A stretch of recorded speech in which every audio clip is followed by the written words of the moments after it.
Welcome to Samba Samba. Enjoy the video. You start by making one clear safety move. Create a system restore point so you can undo changes. Once done, open Device Manager and find the device you need to update. Note its hardware ID so you get the right package. Next, download the official Windows 7 driver from the device maker and save the installer or extracted. Inf files to a dedicated folder. Make sure antivirus is temporarily disabled if it blocks installation, because installers sometimes need direct file access for signed drivers. You'll perform the core installation next, and the how matters.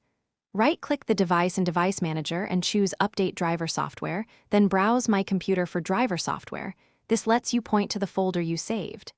If you see Have Disk, click it and select the Inf file. This tells Windows exactly what to install.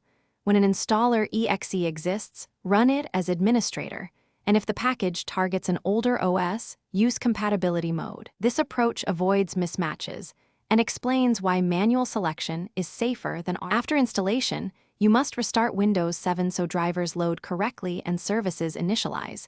Do not skip this. Once restarted, open Device Manager again and verify the device shows as working. Review the Driver tab and driver details to confirm version and date. Test the hardware functionally. If you see errors, use Roll Back Driver from the same Driver tab or restore to the point you made earlier. If problems persist, reinstall a previous driver version or run System Restore. These steps recover stability without deep troubleshooting. Thanks for watching. Consider subscribing if we helped you.